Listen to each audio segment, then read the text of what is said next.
అయ్యయ్యో, నాకు ఇన్ని తెలివితేటలు ఇచ్చిన దేవుడు చదువు ఇవ్వలేదే. ఏంట్రా అబ్బాయి ఏం లేదు, ఏం లేదు. ఏడుస్తున్నావు? ఏమి లేదంటావు? సంగతి ఏంటో చెప్పు, నేను ఎవరికి చెప్పనులే. పట్టు చెయ్యి పట్టు. అయ్యో, ఉత్తరం కనపడిపోయింది. ఉత్తరమా? ఎవరు రాశారా? నా లవర్. నీకు లవ్వరా? నాకే కాదు, మా నాన్న, మా తాత, మా ముత్తాత అందరూ లవ్వాడి పెళ్లి చేసుకున్నారు తెలుసా. ప్రేమ గుడ్డిదని మీ వంశాన్ని చూసే కనిపెట్టినట్టున్నారు. అది సరే గాని నీ లవ్వర్ ఎవరు? నీకు చెప్పడానికి నేను తెలివి తక్కువన్నా? నువ్వు చాలా తెలివైనడు అని నాకు తెలుసు.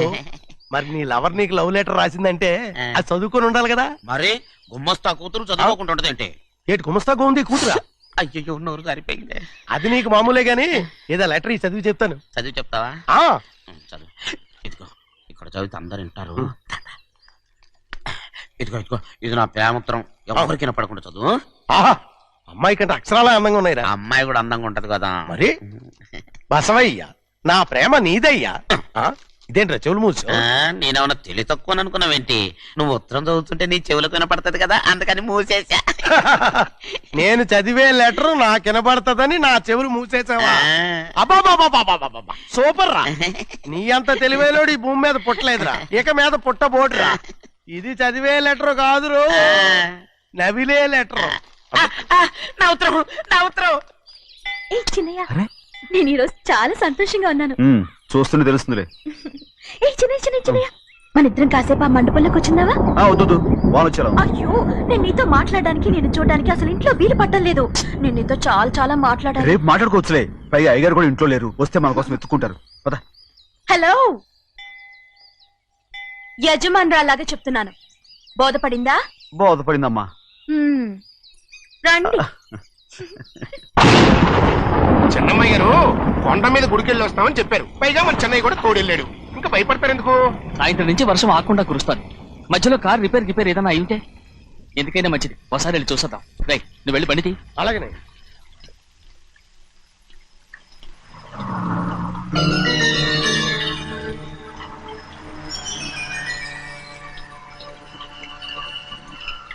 చూడండి, ఆ కారు మందే అనుకుంటానండి.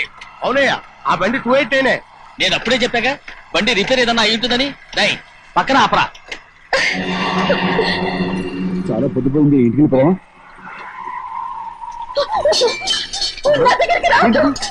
నువ్వు కావాలని కారు రిపేర్ అని అబద్ధం చెప్పావు. లెక్క పెడుతున్నావా? నేనా? అమ్మడు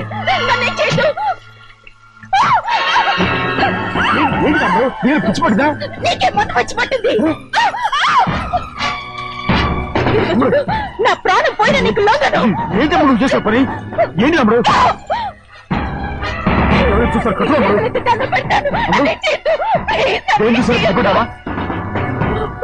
ఎవరైనా వస్తారా? చిన్నయ్య, మా నాన్న ఎంతో నమ్మకం పెట్టుకున్నాడు. ఉన్నాను కదా, రామ్మడు.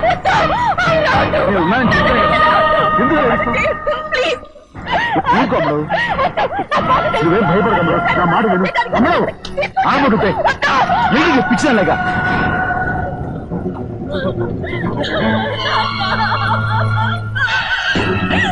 ఏంటమ్మా ఇది?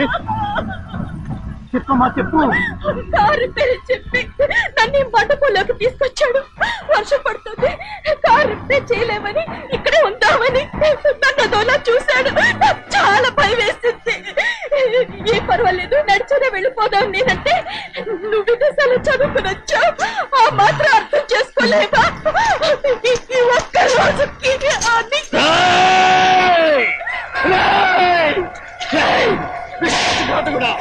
ఎంత పని చేశావు? నిన్ను నా బిడ్డలా చూసుకున్నాను, అలాంటిది నా కూతురు పట్టి పిచ్చేస్తావా? నువ్వు మనిషివి కాదురా, నువ్వు మనిషివి కాదు, రాక్షసుడివి. తల్లిపాలు తాగి నమ్ముకుంటే నీచుడురా. నాకే వచ్చిన నయ్యవచ్చుడు.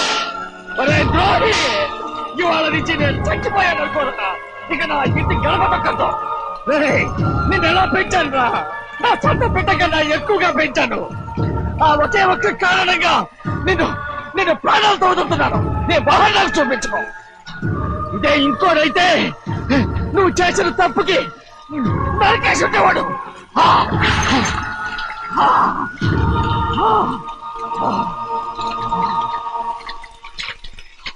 పదమ్మా రే రండా ఇవాళ వాడికి మనకి రుణం తిరిగిపోయి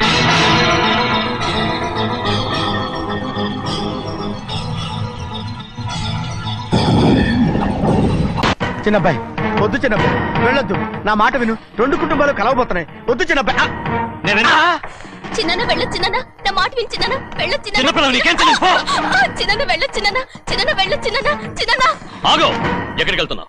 ఒక నౌకరేదవా నా అక్క కూతురు ఒంటి మీద చెయ్యేశాడని తెలుసు కూడా నన్ను నోరు మూసుకుని కూర్చోమంటావా? అటు తప్పుకున్నాయా? వాడి కాలో చెయ్యం నరకందే నేను నిద్రపోను. నరికేస్తే నీ పగ చల్లారిపోతుందా?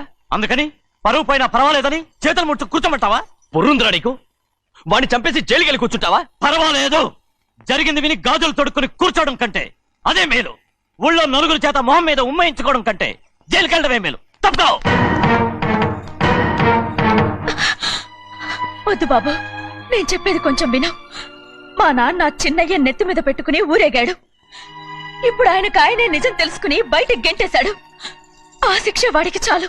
కానీ మీ చెల్లెలు పరువు పోయిందే, దానికి కారణమైన వాడిని నేను ఊరికే వదిలేయాలా? నువ్వు వాడిని నరికేస్తే జరిగింది మాసిపోతుందా?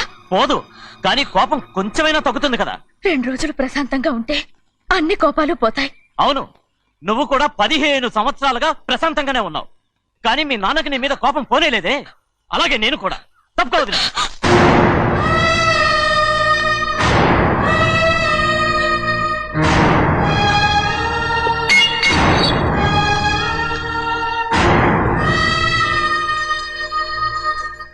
వాడి కోపంలో కూడా న్యాయం ఉంది గౌరీ. ఎవడో చేయేసిన దాన్ని ఎవడు చేసుకుంటాడు చెప్పు? న్యాయంగా చూస్తే వాడు చేసుకోవాల్సిన పిల్ల.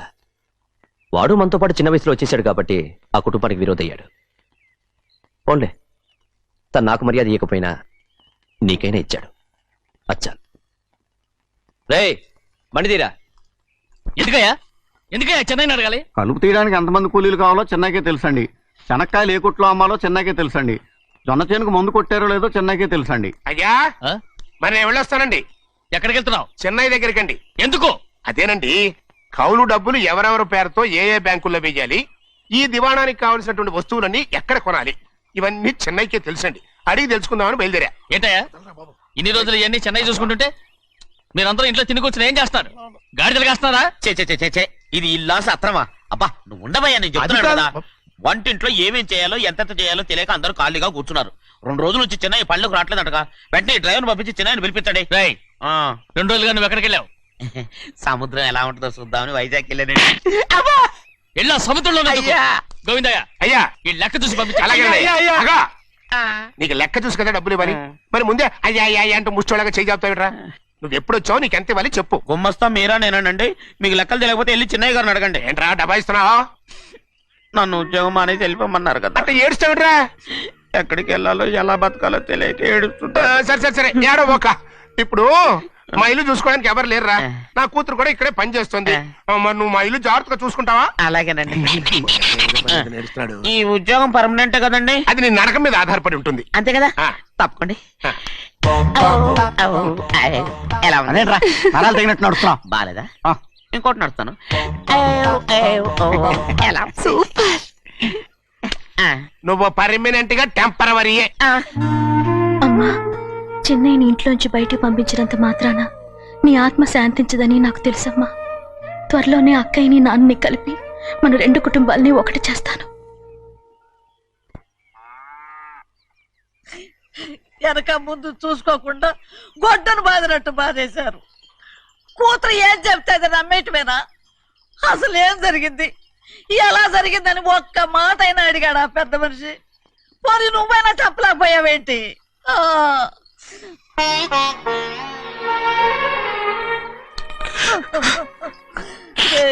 చిన్నయ్య ఏడుస్తున్నావయ్యా? పెద్దయ్య కొట్టాడని బాధపడుతున్నావా? అబ్బే, పెద్ద కొట్టిన దెబ్బలు కాదని నేను బాధపడుతుంటా. ఈ నెలలో ఒక్కరోజు కూడా నేను ఆయన విడిచిపెట్టి ఉండలేదు. అలాంటిది 2 రోజులు అయిపోయింది ఆయన చూసి. అదే బాధగా ఉంది. బాధ ఇదే.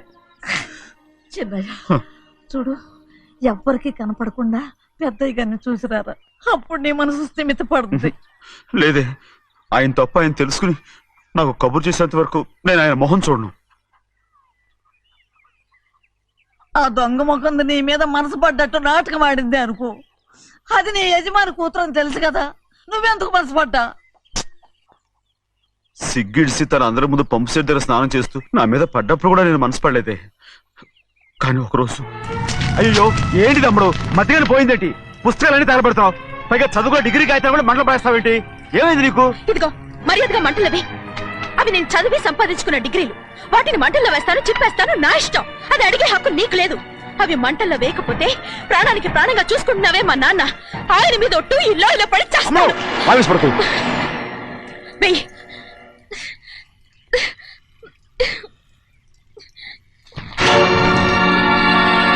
తగలబెడుతుంది నువ్వు చదువుకున్న చదువుని కాదు, మా పెద్దయ్య పెంచుకున్న ఆశల్ని, ఆయన కన్న కళల్ని. పర్వాలేదు, నా ఆశ నెరవేరినప్పుడు ఎవరి ఆశ తీరినా తీరకపోయినా నాకు అనవసరం. నేను డబ్బున్న దానిగా నువ్వు నన్ను ప్రేమించడానికి వెనకాడుతున్నావు. చూడు, మా నాన్న నా పేరు మీద రాసిన ఆస్తుల తాలూకు దస్తావేజులు మొత్తం తెచ్చాను. ఇవి కూడా తగలబెడతాను. నేను ముందే చెప్పాను, అడ్డొచ్చావో దూకేస్తాను.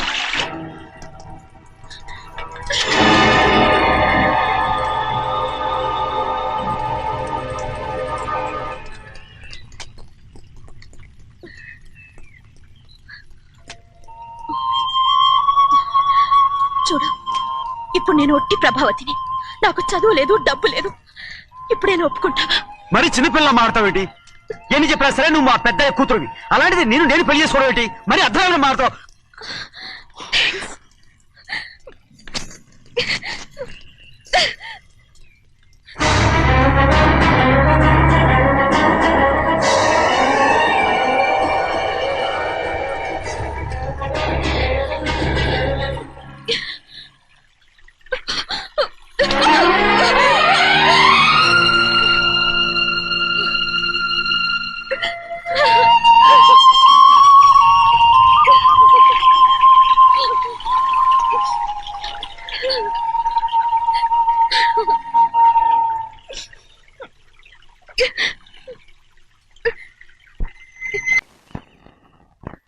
ఆ రోజు తగలబెట్టిన కాగితాలన్నీ నకిలీవైనా ఉండొచ్చు. తనకు తెలుసుగా నేను చదువురాని మొద్దునని. ఆ పాపిష్టిది ఎంత నాటకం ఆడింది, నీ మీద ఎంత పగబోనింది. అసలు నువ్వు చేసిన తప్పేమిట్రా?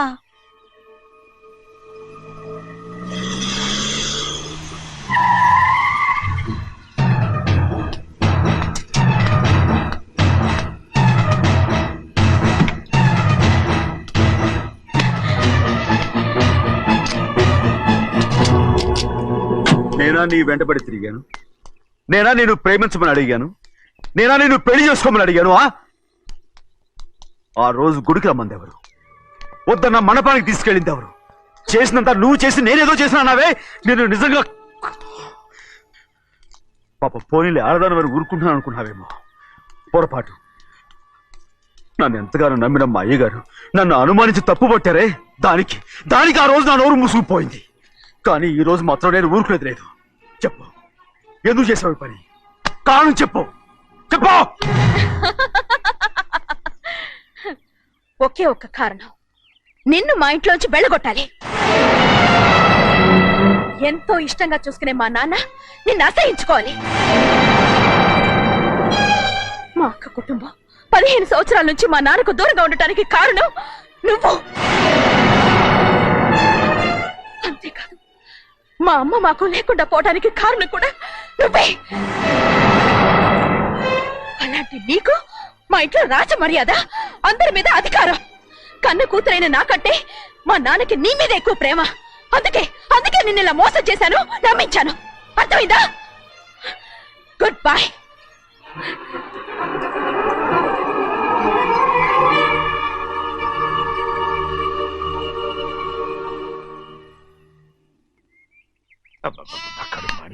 ఏంటి నాన్న, బాగా ఆకలాతుందా? అవునమ్మా, ఇడ్లీ దమ్మని ఆ బస్సు గాని పంపించి 2 గంటలైంది. అప్పటికి ఆలస్యం అవుతామని నా బండి కూడా ఇచ్చి పంపించా. సంతోషించాం. ఏంట్రా ఇంత ఆలస్యంగా చచ్చావు? మరే దీన్ని నడిపించకరావద్దేంటి? అదే నేనైతే లగెత్తుకు వచ్చేసేవాడిని. అంటే ఈ బండి నడపడం నీ చేత కదా? మరి ఎందుకు చేసుకెళ్ళట్టు? ఏమో, మీరు తీసుకెళ్ళమన్నారు, కర్మ. సర్లే, ఆకలి చచ్చట్టుగా ఉన్నా. ఇడ్లీలు ఎక్కడా? అదిగో మూటలో వచ్చేస్తున్నాయి. నోట్లో ఇడ్లీలు రావటం ఏంట్రా? ఒరే ఈయన నంబర్లే గాని మూట దింపి ఇప్పి చూపించండి. అట్టగానండి. ఇన్ని ఇడ్లీలు తెచ్చావిడ్రా? మరి 494 రూపాయలకు ఆ మాత్రం ఇడ్లీలు రావేంటి? 494 రూపాయలకి ఇడ్లీలా? మరి అదే చెప్పడమేమో చెప్పేస్తారు, ఆ తర్వాత మర్చిపోతారు. మని నాగమణి నాగమ్మండి. ఏంటండి? ఏంటంట? అప్పుడు మీ నాన్న నాతో ఏం చెప్పాడు? ఉండండి ఆలోచించుకుని చెప్తాను. ఏంటమ్మా ఫ్లాష్ బ్యాక్ వెళ్తున్నావా? అవును. బాబా ఆకలేస్తుందిరా. ఆ, ఆ రామస్వామి హోటల్కి వెళ్ళి కచామని తెచ్చిపెట్టు. నాకు కూడా ఆకలిస్తుందండి. నువ్వేదైనా తిని నాకు మాత్రం ఒట్టి ఇడ్లీ పడరా. ఇదిగో ఈ నోటు ఎంతో తెలుసా? నేనేమన్నా తెలివి తక్కువ అనుకున్నారా? 500 నోటు. అబ్బా నువ్వే దీన్ని అచ్చుకుతున్నట్టుగా మాట్లాడుతున్నావే. చాలా ఆకలేస్తున్నాయి, బండేసుకెళ్ళి తొందర తీసినప్పా. ఇదండి జరిగింది. ఆ, చిల్లర లేదు కదా అని 500 రూపాయలు నోటు ఇచ్చి పంపిస్తే మొత్తం ఇడ్లీలు పట్టుకొస్తా ఉంటా. నీ నోట్స్ చెప్పు తీసుకో. నానా వద్దు నానా, అబ్బా, కొట్టకు నానా. ఆకలేసేస్తుందమ్మా. ఆ, ఆ, చట్నీ సాంబార్ ఇదిరా? ఇచ్చాడండి. ఇది నేనే వద్దన్నానండి. ఎందుకని? మరి అదే మళ్ళీ మర్చిపోయారు. ఆ? నాగమణి మీ నాన్న నాతో ఏం చెప్పాడు? అయ్యో అయ్యో చట్నీ సాంబార్లని ఎన్ని సార్లు ఫ్లాష్ బ్యాక్ వెళ్తారా? ఏదైనా తిని నాకు మాత్రం ఉట్టి ఇడ్లీ పడరా. ఇదిగో ఆయనకు అర్థమయ్యట్టు మళ్ళీ చెప్పు.